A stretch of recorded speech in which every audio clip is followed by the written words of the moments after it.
আসসালামু আলাইকুম। আপনারা যে যেখান থেকে আমাদের এই ভিডিওটি দেখছেন সবাইকে স্বাগত। আমরা আজকে কাজ করছি রাইটিং টাস্ক 1 নিয়ে। তো আপনারা জানেন যে টাস্ক 1 হচ্ছে রাইটিং এর যে দুটি টাস্ক তার মধ্যে অন্যতম। ওইটা খুবই ইজি, বিশেষ করে যারা পিটি এক্সাম দেবেন তাদের জন্য ওই রাইটিং টাস্কের 1 এর যে কাজটা সেটা স্পিকিং এ থাকে। সো এটাকে যদি আপনারা স্পিকিং এর আলোকে নিতে পারেন, কোনো কারণে আইএলটিএস এর রেজাল্ট না আসে, তাইলে এই কাজটা দিয়ে আপনি পিটিতে ভালো রেজাল্ট করতে পারেন। আসেন আমরা আল্লাহর নাম নিয়ে শুরু করি এবং সেখানে কিছু বিষয় আমরা বোঝার চেষ্টা করি। প্রথমত হচ্ছে প্রশ্ন আসতে পারে যে টাস্ক 1 কি টাইপের হতে পারে। লাইক এটা হচ্ছে কি, এটা হচ্ছে লাইন গ্রাফ। এটা কি হচ্ছে লাইন গ্রাফ। আচ্ছা, ফার্স্ট ওয়ান আমরা পাইলাম লাইন গ্রাফ। পরেরটা আছে, এটাকে আমরা বলবো পাই চার্ট। ক্লিয়ার? জি sir. Pie chart. Third one আপনারা ফোনেও দেখতে পারেন, অসুবিধা নেই। থার্ড ওয়ান হচ্ছে bar graph. And fourth one হচ্ছে টেবিল। এখানে চারটা দেয়া আছে আর ডায়াগ্রামটা আমরা এখানে দিই। সো এমনিতে তো অনেক ক্লাস করেন বা করবেন, আমরা চাচ্ছি ধরেন একটি লাইন গ্রাফ অথবা সেখানে আছে বার অথবা ধরেন আছে টেবিল, একটি জাস এটাকে লাইক ফরম্যাট বলতে পারেন, অনেক সময় টেমপ্লেট বলতে পারেন। মানে একটির মাধ্যমে সবগুলো প্রসেস আমরা যাতে খুব সহজে লিখতে পারি। ধরেন আপনার প্রশ্ন দেখারই প্রয়োজন নাই এটা কি লাইন গ্রাফ আসছে নাকি পাই চার্ট আসছে নাকি বার আসছে নাকি টেবিল আসছে নাকি ডায়াগ্রাম আসছে। আপনার কাজ হচ্ছে যে কত ওয়ার্ড লিখবেন, 150 ওয়ার্ড। কত ওয়ার্ড লিখতে হচ্ছে 150 ওয়ার্ড প্লাস। সো এইটা আপনি মাথায় রাখবেন যে 150 প্লাস আমি ওয়ার্ড লিখবো এট এনি কস্ট। আচ্ছা, এখন প্যারা কয়টা থাকবে? প্যারা 3 প্যারা প্লাস। পরে প্রশ্ন আসতে পারে যে ইন্ট্রোডাকশন কিভাবে লিখবো, তাহলে কোয়েশ্চেন যেটা থাকবে সেটাকে প্যারাফ্রেজ করে ইন্ট্রোডাকশন করবেন। কি থাকবে?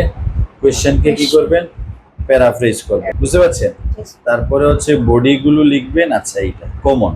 তারপরে হচ্ছে ওভারভিউ দেবেন। ওভারভিউ বলতে পুরো যে টাস্কটা থাকবে ছবি দেখে, যেহেতু লেখা তো আর পাবেন না, খালি থাকবে, ওইটা আসলে এক কথায় বলাটাকে বলা হয় ওভারভিউ। তারপরে বর্ণনায় আসলো আপনার বডি। আপনি বডির বর্ণনা করবেন। বডি আপনি একাধিক প্যারায় লিখতে পারেন, বডি প্যারা 1 2 3 যেটা যতটা ভালো লাগে লিখবেন। কনক্লুশন দিতে পারেন, যদি ওয়ার্ড কম হয় তাহলে আমরা কনক্লুশন দেবো। ধরেন কোনো কারণে 150 ওয়ার্ড হচ্ছে না, তাহলে আপনার জন্য ওয়াইজ হচ্ছে টু রাইট কনক্লুশন। আর যদি দেখা যায় 150 প্লাস হয়ে গেছে, আপনি কনক্লুশন বাদ দিলেই হবে। এই ছিল তার প্রথম ছোটখাটো যে নিয়ম কানুন। এবার আসি আমরা রাইট কোয়েশ্চেনটা বলবো। সো আমি একটু পড়ে নিচ্ছি। You should spend about 20 minutes. বলা হচ্ছে the graph below shows the popularity of different fast food in Britain and the trend in their consumption. Write a report for the university lecturer describing the information shown below. এটা হচ্ছে question, এটা আপনাদের থাকবে। এখন এটার মানে বুঝলে ভালো। বলা হচ্ছে যে আপনার, আচ্ছা এটার মডেল আনসার কিন্তু এটা না, এটার নিচের যে আনসার আমরা দিয়েছি এটা একটা ফরম্যাটের আনসার, যে একটা ফরম্যাট দিয়ে আমরা সব জায়গায় লেখার চেষ্টা করব। এবং আমি জানি না প্রচুর স্টুডেন্টের রাইটিং এর স্কোর কম আসে, কিন্তু আমার মনে হয়েছে জাস্ট ফর রাইটিংটা হচ্ছে বোঝার ব্যাপার, ল্যাঙ্গুয়েজের সাপোর্ট সব ইনস্টিটিউট করা উচিত। সে অ্যাডমিশন নিয়েছে তো ল্যাঙ্গুয়েজের সাপোর্ট পাবো। অ্যাটলিস্ট 5.5 এর নিচে আসলে আসা কোনোভাবেই মানে ওয়াইজ না বা কোনোভাবেই এলাও না। তো সেই জন্য আমরা একটু চেষ্টা করি। দ্য গ্রাফ বিলো শোজ, সেটা দেখাচ্ছে যে ডিফারেন্ট ফাস্টফুডের পপুলারিটি, সেটা জায়গা হচ্ছে ব্রিটেইনে। আচ্ছা, এটা তারপরে বলছে ইউনিভার্সিটি লেকচারার কাছে এটা রিপোর্ট লেখার মানের লেখা হতে হবে, মানে লেখাটা ওয়েল স্ট্যান্ডার্ড হতে হবে। তারপরে বলছে সামারাইজ করবেন ইনফরমেশন, এগুলো সব কোয়েশ্চেনে থাকবে। এন্ড ফাইনালি বলছে 150 ওয়ার্ড প্লাস লিখবেন। আছে এইটা শেষ, আমরা এটা সব কোয়েশ্চেনে এটা পাবো। আচ্ছা, আমাদের কাজ হচ্ছে আমরা গ্রাফটা ভালো করে বোঝা, এবং গ্রাফটা যেহেতু কম্পিউটার এক্সাম দেবেন তাহলে আর সহজে আপনি কালারফুল পাচ্ছেন, ক্লাসেও পাবেন। এখানে আছে দেখেন, প্রথমে আছে রেড কালারের যেটা, সেটা হচ্ছে ফিশ এন্ড চিপস, ঠিক আছে। আর হচ্ছে টিয়া কালারের যেটা, সেটা হচ্ছে পিৎজা। আর হামবার্গার হচ্ছে, এটা হচ্ছে ব্লু কালারের। আছে ফাইন। আমরা যদি এখানে ইয়ার দেখি, ইয়ার আছে 1970 আর শেষ ইয়ার হচ্ছে 1990। এই দুটি সময়ই কিন্তু পাস্ট, এখানে প্রেজেন্টের কোনো সময় নাই। সেই জন্য যদি আপনি যাদেরকে বা আমরা যারা শিখবো বা লার্নার হবো, এইটা আলোচনার সাথে সাথে যদি আমাদেরকে পাস্ট টেন্সের আলোচনাটা বুঝাইয়া দেওয়া যায়, তাহলে আমাদের জন্য কাজটি সহজ হয়ে যায়। বুঝতে পারছেন কিনা?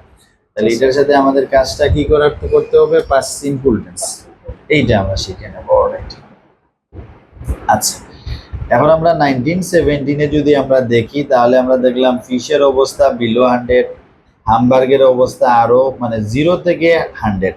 তো সেটাকে আপনি 20 ধরতে পারেন, 80 ধরতে পারেন, 70 ধরতে পারেন। এটা আপনি লামসাম আপনার যেভাবে বলবেন সেটাই কিন্তু কারেক্ট থাকবে। আচ্ছা, আর এখানে কিন্তু পিৎজা আছে অ্যারাউন্ড 300, পাইছেন? শুরুতে কার অবস্থা ভালো?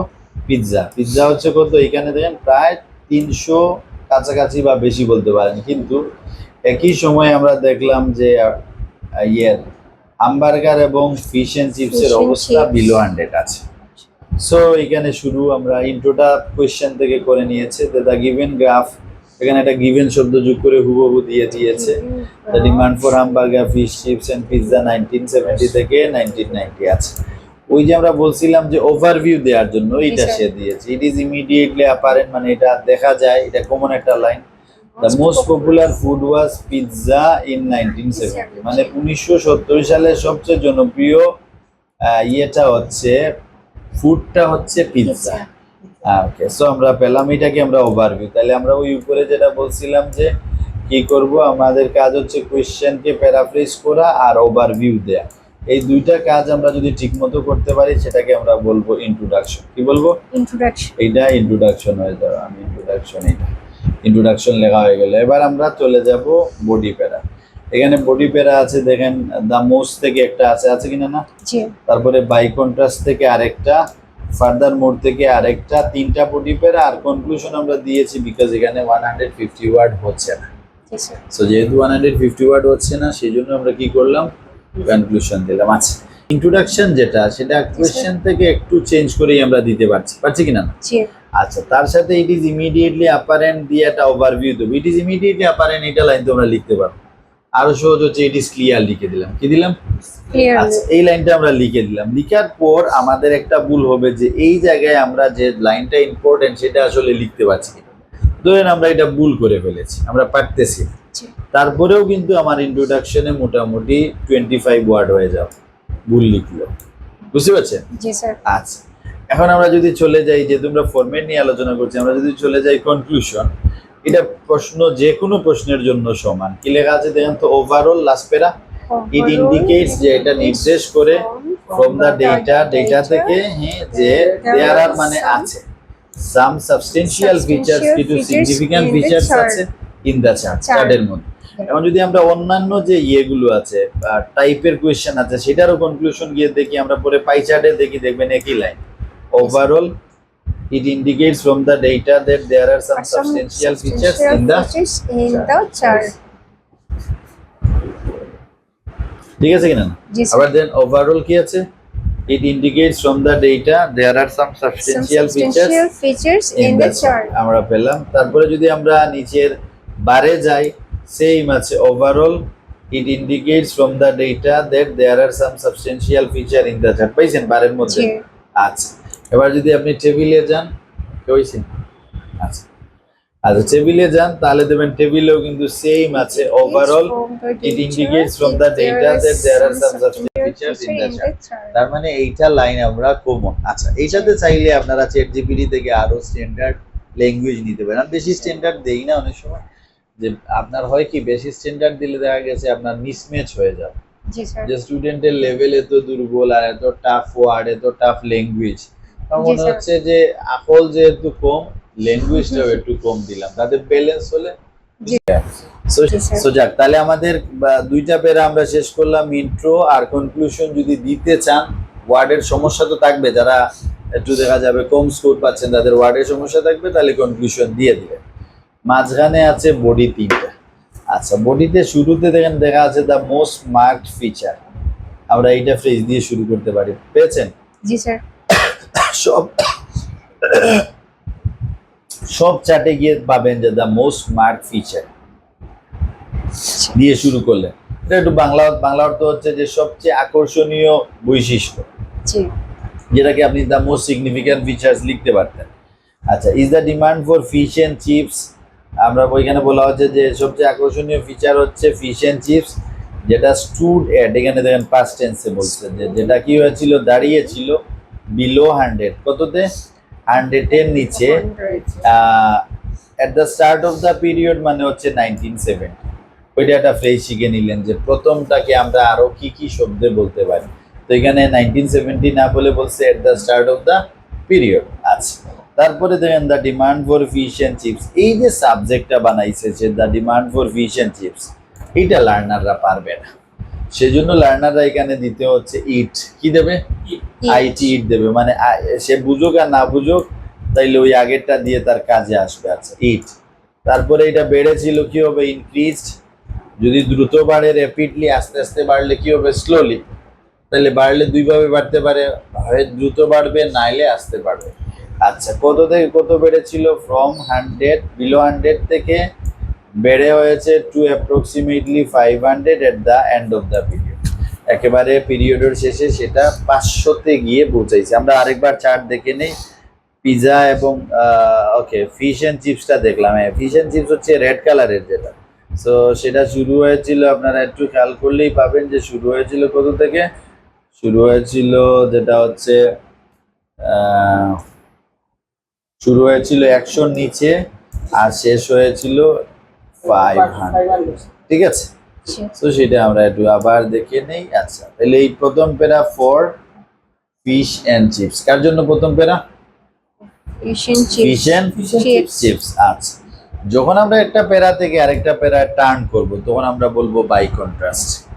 হাউএভারও বলতে পারতাম, কিন্তু টাস্ক 1 এর জন্য হাউএভার থেকে বাই কন্ট্রাস্ট ভালো, কারণ টাস্ক 2 তে তো আপনি হাউএভার লিখবেন না, সো সেম ওয়ার্ড হয়ে যাবে যাতে এক্সামিনার কিছু ভ্যারাইটি পায় আপনার লেখার মধ্যে, সেই জন্য আমরা বাই কন্ট্রাস্টই বলবো। আচ্ছা, তো বাই কন্ট্রাস্টে যার অবস্থা আগের বিপরীতে তারকে বলছি, এখানে বলা হচ্ছে pizza, pizza was the opposite point of the scale, কার অবস্থা, অপোজিট পয়েন্টে পিৎজা।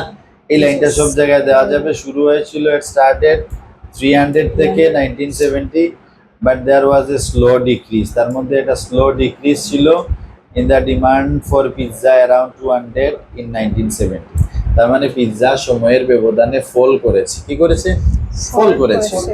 আচ্ছা, এন্ড যেহেতু আমাদের ওয়ার্ডের লিমিটেশন আছে বিদায় আমরা পরের প্যারাও দিচ্ছি। ফার্দার মোর বলে বলছে hamburger were the least popular food in 1970। আমরা দেখলাম 1970 সালে খুবই তার জনপ্রিয়তা কম ছিল, মাত্র 15 গ্রাম ছিল। কত গ্রাম ছিল, 15, কিন্তু যেটা ইনক্রিজ গ্র্যাজুয়ালি 1985 পর্যন্ত আছে। তারপরে তার ইনক্রিজটা হয়েছিল স্কাই রকেটেড মানে হচ্ছে ইনক্রিজ র্যাপিডলি, এবং সেটা বেড়ে 299 মানে হচ্ছে 300-এ চলে আসছে। এই হচ্ছে, কারণ আমাদের কাজ হচ্ছে এই চার্ট থেকে আমরা বুঝলাম ইনক্রিজ, ডিক্রিজ, হাইয়েস্ট, লোয়েস্ট, এই চারটা বিষয় মাথায় রাখবেন। তবে কিছু কিছু চার্টে থাকবে ইনক্রিজ ডিক্রিজ থাকবে না, শুধু হাইয়েস্ট লোয়েস্ট, তখন আপনার সেকেন্ড হাইয়েস্ট সেকেন্ড লোয়েস্ট পড়বে। এই হচ্ছে, আমার হচ্ছে এটার সাথে যদি আপনি পরের ইয়েটা যেটা আছে পরের যে পাই চার্টের যে ফরম্যাটটা আছে সেটা যদি আপনারা ম্যাচ করেন, আমার মনে হচ্ছে তখন আপনার আন্ডারস্ট্যান্ডিংটা ক্লিয়ার হয়ে যাবে। এবং টাস্ক 1-এর মার্কস হচ্ছে 50% হচ্ছে আন্ডারস্ট্যান্ডিংয়ে আর 50% হচ্ছে ল্যাঙ্গুয়েজে। বলতে দুইটা জিনিস, একটা হচ্ছে গ্রামার আর একটা হচ্ছে ভোকাবুলারি।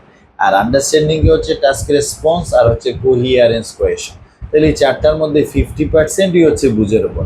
সেজন্য আমরা লার্নারদেরকে বলি যে হ্যাঁ আপনাকে একটা স্পেসিফিক আমরা দেবো, এইটার ভিতরে লিখেন। অনেক সময় কি অনেকে ফ্রি হ্যান্ড লিখে বিভিন্ন জায়গা থেকে কপি পেস্ট করে লিখে, এটা লিখলে অসুবিধা হয়, কারণ এক্সামের ডেতে তো সেইভাবে লিখতে পারছে না, কপি পেস্ট বা হোমওয়ার্কে বাসা থেকে নিয়ে আসছে এটা পারবে না, ফলে তারা আর লিখতে পারছে না।